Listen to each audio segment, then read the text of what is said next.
সামর্থ্য থাকলে কখনোই গ্রামে থাকা উচিত নয়। আমার মতে সামর্থ্য থাকলে কখনোই গ্রামে থাকা উচিত নয়। গ্রামে 100 বিঘা জমির মালিক হওয়ার চাইতে শহরে এক টুকরো ভাড়া বাসায় থাকা অনেক ভালো, অনেক আরামদায়ক, অনেক সম্মানের। গ্রামে স্থায়ীভাবে বসবাস করাটাকে কোন সূচকে এগিয়ে রাখা যায়? আসলে এখানে বেশিরভাগ মানুষ এতটাই টক্সিক যে তারা নিজেদের ব্যক্তিগত জীবনের চাইতে আপনার জীবন নিয়ে বেশি চিন্তিত।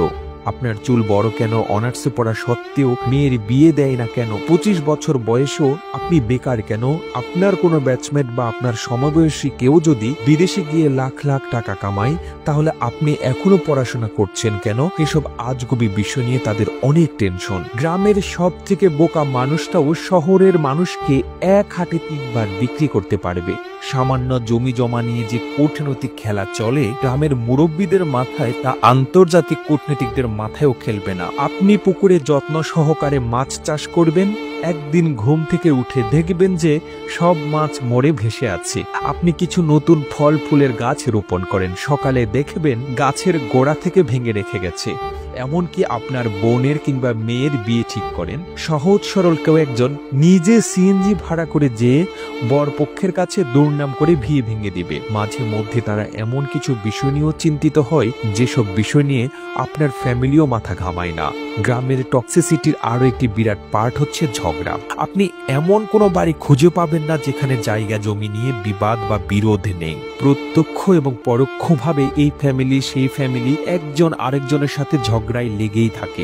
1 ইঞ্চি জায়গা জমি নিয়ে মামলা মোকদ্দমা, অশ্লীল ভাষায় গালাগালি, মাথা ফাটাফাটি চলতেই থাকে হরহামেশা।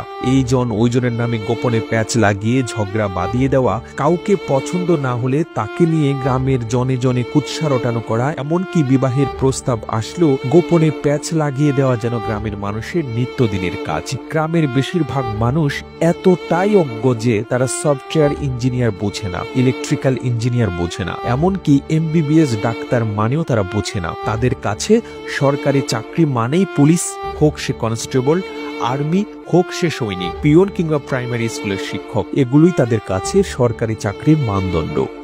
একজন নার্সকে তারা যেমন ভাবে ডাক্তার ভাবে, তেমনি ভাবেই একজন সরকারি মেডিকেল MBBS বা অন্যান্য ডাক্তারি ডিগ্রিধারীদেরকেও তারা একই রকম মনে করে। তাদের কাছে আপনি সরকারের কততম গ্রেডের চাকরি করেন তার চাইতে বেশি ইম্পর্টেন্ট আপনি প্রাইভেট জব করেন নাকি গভর্নমেন্ট।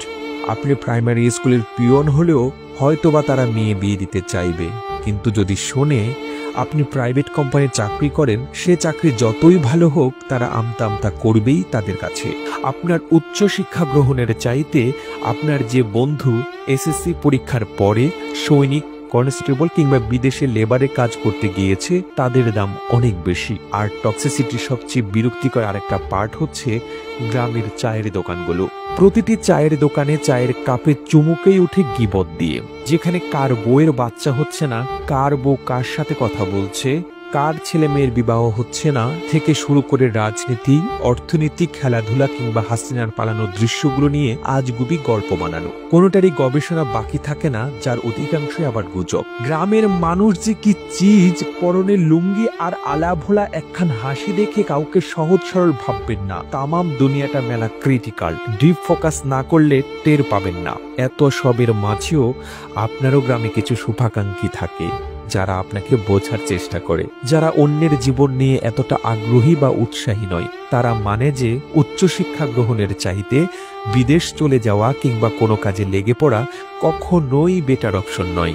যারা কিনা চায়ের কাপে মিথ্যা ও গুজবের ধোঁয়া উঠায় না, তাদেরকে স্যালুট, তারা আজীবন সম্মান প্রাপ্য।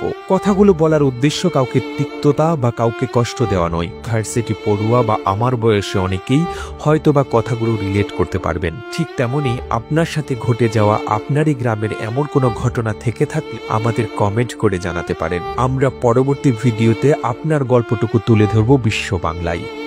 আর এতক্ষণ আপনাদের সঙ্গে ছিলাম আমি, সিদ্ধার্থ দে।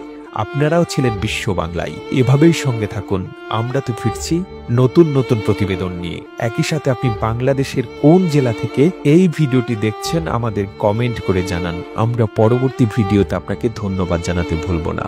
এতক্ষণ বিশ্ব বাংলার সাথে থাকার জন্য অসংখ্য ধন্যবাদ।